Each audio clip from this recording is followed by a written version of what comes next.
So welcome guys. और आज मैं आपको बताने वाला हूँ कि वियतनाम का वीज़ा घर बैठे कैसे अप्लाई कर सकते हैं। तो बहुत लोगों का सवाल था और बहुत लोगों का इंक्वायरी रहता है कि हम घर बैठे वियतनाम के वीज़ा को कैसे अप्लाई कर सकते हैं और एग्जैक्टली कौन सी लोकेशन है जहाँ से कि हमें अप्लाई करना चाहिए। तो मैं आपको बता देता हूँ कि वियतनाम गवर्नमेंट की जो वेबसाइट है evisa.gov.vn, ये उसकी एग्जैक्ट वेबसाइट है। और जब आप इसको गूगल पे डालोगे evisa.gov.vn तो इस प्रकार से कुछ साइट ओपन होगी। और ये जो साइट ओपन हुई है इसे आप देख सकते हैं। और यहाँ पे जो है कुछ जनरल इंस्ट्रक्शंस लिखे रहते हैं, है ना। तो अप्लाई करने से पहले आप इसे देख सकते हैं। इसमें सबसे इम्पोर्टेंट जो पार्ट है जो मैं आपको बताना चाहता हूँ वो ये रहेगा कि ई वीज़ा जब आप अप्लाई कर रहे हैं तो इसमें आपको दो ऑप्शन देखने को मिलेंगे, जिसमें ई वीज़ा फ़ीस जो है वो 25 USD बता रहा है सिंगल एंट्री के लिए, और 50 USD जो है वो मल्टीपल एंट्रीज़ के लिए। तो ये सिंगल एंट्री और मल्टीपल एंट्री जो होती है वीज़ा के लिए क्या होता है। तो जब भी आप एक पर्टिकुलर ड्यूरेशन में एक बार वियतनाम जाते हैं और लौट के आ जाते हैं तो उसको सिंगल एंट्री वीज़ा कहा जाता है। और यदि पर्टिकुलर ड्यूरेशन में आप मल्टीपल टाइम जा रहे हैं फिर वापस आ रहे हैं और फिर आप जा रहे हैं और फिर वापस आ रहे हैं तो उसे मल्टीपल एंट्री वीज़ा बोला जाता है। तो उसके लिए जो है 50 USD जो है करीब करीब इसकी फ़ीस आपको देनी पड़ती है। और दूसरा जो इम्पोर्टेंट पॉइंट है जो आपको ध्यान रखना है जब आप ई वीज़ा के लिए अप्लाई करेंगे घर से, तो दूसरा जो होता है आपको बॉर्डर गेट्स जो है उसको ध्यान रखना है।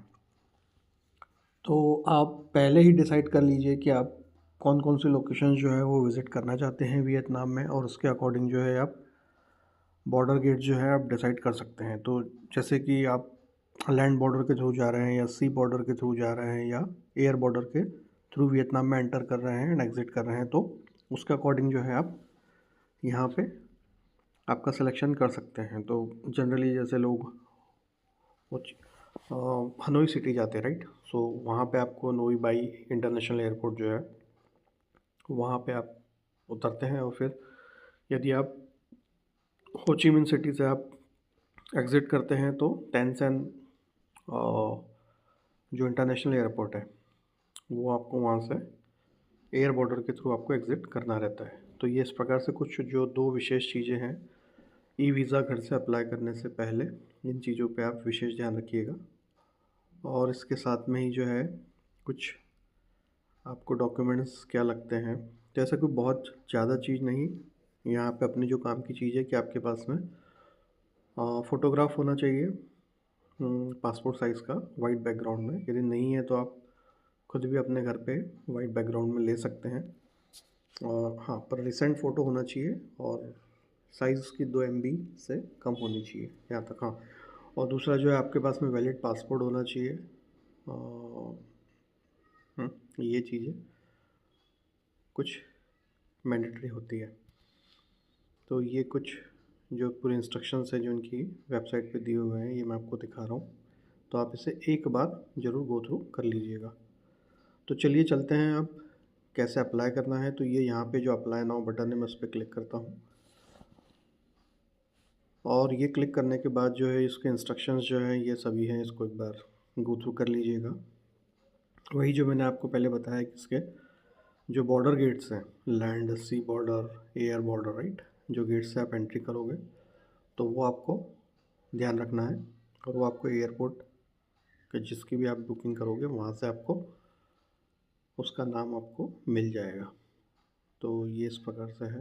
हम नीचे चलते हैं और आप जो है ये सब बता रहा है कि आप कंप्लाई करोगे वियतनाम लॉज को, और आपने इंस्ट्रक्शंस जो है केयरफुली पढ़ लिए हैं। तो ये हम ओके करते हैं और नेक्स्ट पे क्लिक करते हैं।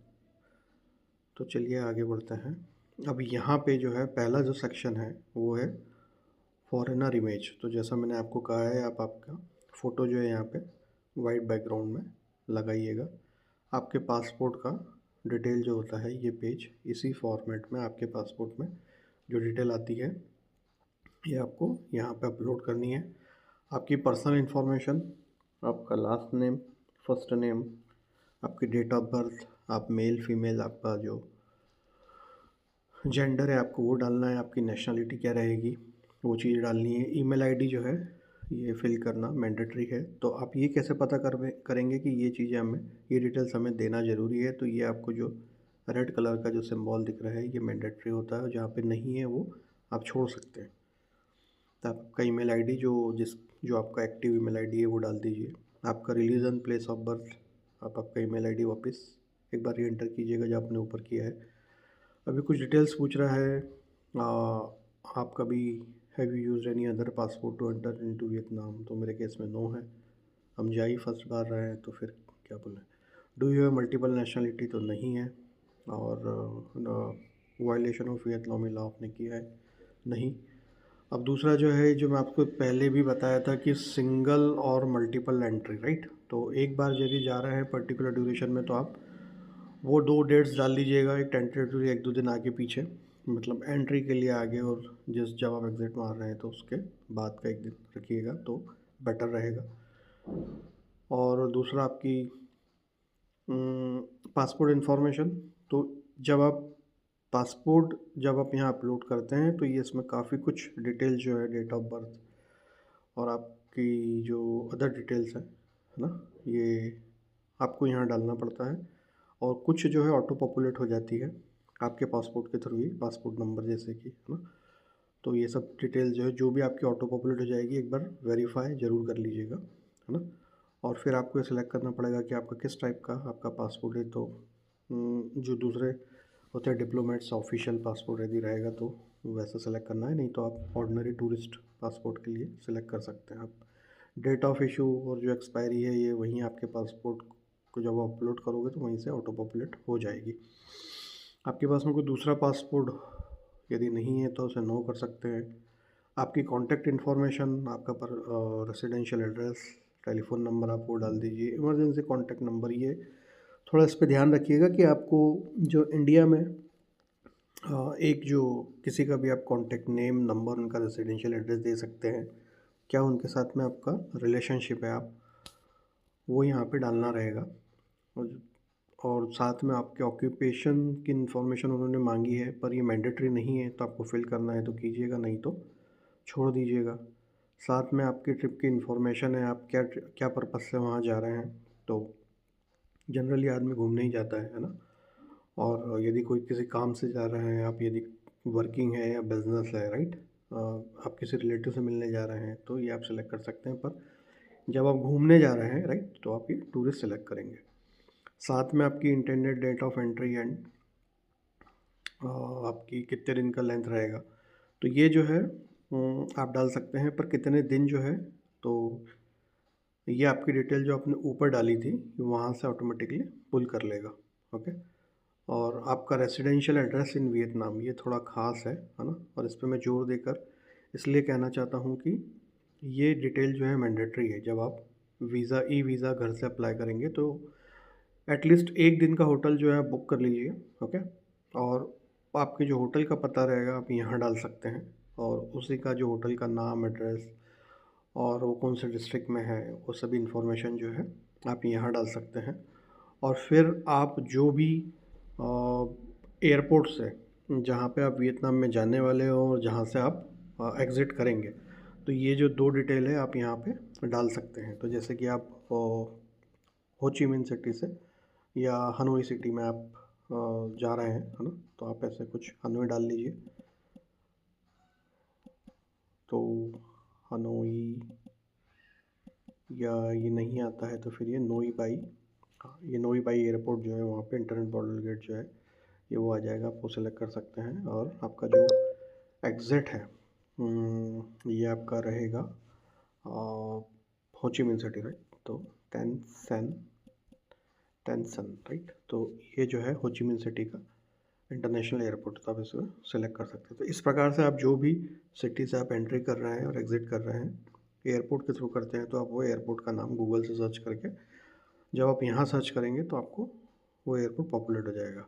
फिर ये एक आपको चेक बॉक्स होता है, क्लियर करना पड़ता है। इसके ऊपर आप टिक करेंगे तो जिसमें बता रहा है कि committed to declare temporary residence according to the provision of Vietnamese laws, जो कि हमने यहाँ पे कर दिया है ना, आपकी जो भी होटल रहेगी। और फिर कुछ दूसरी डिटेल्स हैं, ये आप इसे पढ़ लीजिएगा। मोस्टली ये जो है